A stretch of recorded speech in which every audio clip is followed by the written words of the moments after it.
produksi atau production cycle merupakan serangkaian aktivitas bisnis dan operasi pemrosesan informasi terkait yang terus-menerus berhubungan dengan pembuatan produk. Aktivitas dasar dalam siklus produksi, yang pertama ada desain produk, yang kedua perencanaan dan penjadwalan, yang ketiga operasi produk, dan yang terakhir adalah akuntansi biaya. Sistem informasi siklus produksi. Yang pertama, proses. Sistem informasi siklus produksi mengintegrasikan baik data operasional maupun keuangan dari banyak sumber. Departemen teknik bertanggung jawab untuk mengembangkan spesifikasi produk.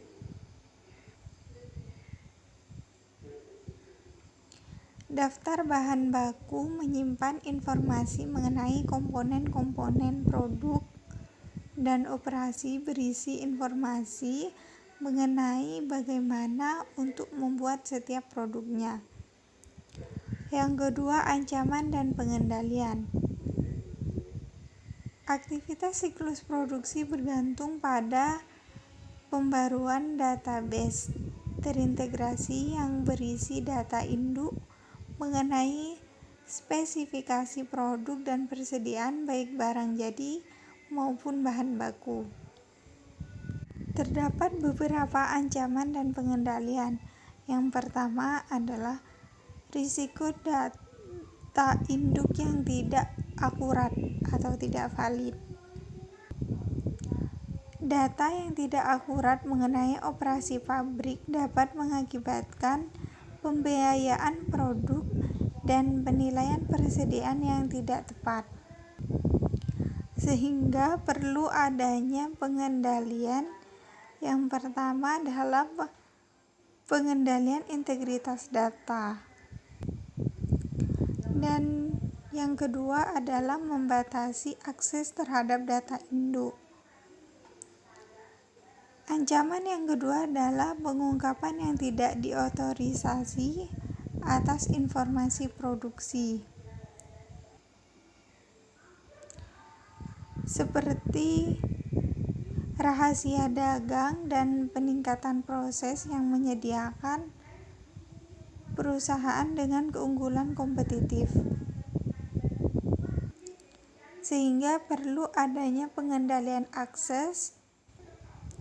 Dan yang kedua adalah data sensitif seperti produk tetap yang tepat untuk mengikuti di bidang manufaktur sebuah produk tertentu itu harus dienkripsi baik ketika dalam penyimpanan maupun selama transmisi melalui internet ke pabrik manufaktur. Ancaman yang selanjutnya adalah kehilangan atau perubahan data produksi.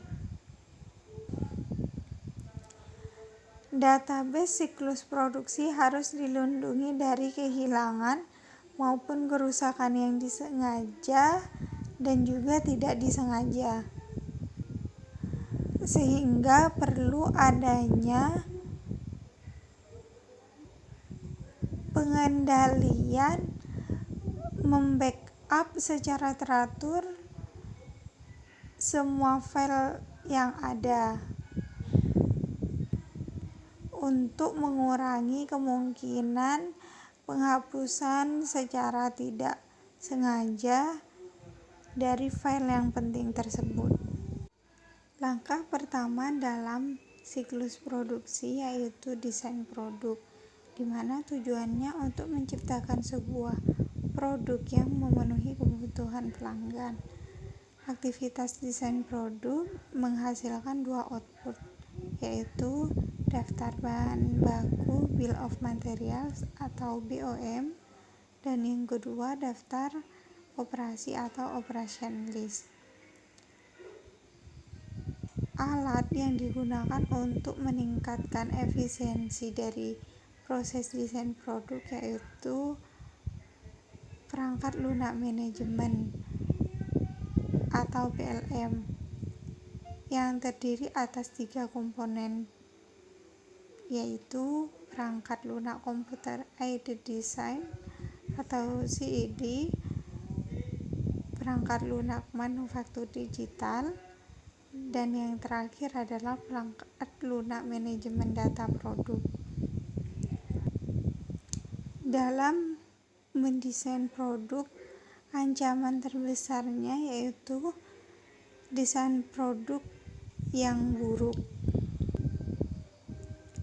di mana dengan menggunakan terlalu banyak komponen unit ketika membuat produk yang serupa, itu akan meningkatkan biaya terkait dengan pemilihan dan pemeliharaan persediaan bahan baku. Sehingga perlu adanya pengendalian, analisis akuntansi biaya yang timbul dari desain produk, dan analisis garansi dan biaya perbaikan. Langkah kedua dalam siklus produksi adalah perencanaan dan penjadwalan. Tujuannya adalah untuk mengembangkan rencana produksi yang cukup efisien untuk memenuhi pesanan yang ada dan mengantisipasi permintaan jangka pendek, sekaligus meminimalkan persediaan bahan baku dan barang jadi. Metode perencanaan produksi. 2 metode umum perencanaan produksi adalah manufacturing resource planning dan juga produksi ramping. Untuk manufacturing resource planning merupakan perpanjangan dan perencanaan sumber daya bahan baku yang berupaya untuk menyeimbangkan kapasitas produksi yang ada dengan kebutuhan bahan baku untuk memenuhi permintaan penjualan yang diperkirakan. Disebut juga sebagai push manufacturing karena barang-barang yang diproduksi dalam ekspektasi permintaan pelanggan. Yang kedua ada produksi ramping. Produksi ramping merupakan memperpanjang prinsip-prinsip sistem persediaan just in time untuk seluruh produk produksi dan untuk meminimalkan atau mengeliminasi persediaan bahan baku, barang dalam proses, dan barang jadi. Produksi ramping sering disebut sebagai pull manufacturing karena barang-barang yang diproduksi sebagai respon terhadap permintaan pelanggan. Selanjutnya ada dokumen kunci dan formulir, informasi mengenai pesanan pelanggan, perkiraan penjualan, dan tingkat persediaan barang jadi digunakan untuk menentukan tingkat produksi. Hasilnya adalah Master Production Schedule yang menentukan seberapa banyak tiap-tiap produk untuk diproduksi selama periode perencanaan dan ketika produksi tersebut harus terjadi. Kerumitan dari penjadwalan meningkat secara dramatis sejalan dengan semakin banyaknya jumlah pabrik. MPS digunakan untuk mengembangkan sebuah jadwal mendetail yang memspesifikasikan produksi harian dan untuk menentukan apakah bahan baku perlu dibeli. Aktivitas perencanaan dan penjadwalan menghasilkan 3 dokumen lain. Yang pertama ada pesanan produksi. Pesanan produksi merupakan sebuah dokumen yang mengotorisasi pembuatan dalam kuantitas yang telah ditentukan pada produk tertentu. Yang kedua, permintaan bahan baku. Permintaan bahan baku merupakan mengotorisasi penghapusan dan kuantitas yang diperlukan bahan baku dari ruang penyimpanan. Yang ketiga ada kartu pemindahan, dokumen yang mengidentifikasi transfer internal dari bagian lokasi di mana bagian tersebut ditransfer dan waktu transfer. Selanjutnya ada ancaman dan pengendalian. Ancaman utama dalam aktivitas perencanaan dan penjadwalan adalah kelebihan atau di bawah target produksi. Kelebihan produksi dapat mengakibatkan pasokan barang yang melebihi permintaan jangka pendek. Dengan demikian menciptakan masalah arus kas potensial karena sumber daya terikat dalam persediaan. Kelebihan produksi juga meningkatkan resiko pencatatan persediaan yang menjadi usang. Sebaliknya, di bawah target produksi dapat mengakibatkan kerugian penjualan dan ketidakpuasan pelanggan karena kurangnya ketersediaan barang yang diinginkan. Ancaman-ancaman ini terutama penting bagi perusahaan yang memproduksi produk baru dan inovatif seperti fashion terkini, karena permintaan untuk produk tersebut jauh lebih mudah berubah daripada permintaan untuk bahan pokok dan komoditas seperti makanan dan perlengkapan kantor. Yang selanjutnya adalah langkah ketiga, yaitu operasi produksi. Langkah ketiga dalam siklus produksi adalah pembuatan produk yang sebenarnya. Cara aktivitas ini dicapai berbeda-beda di berbagai perusahaan.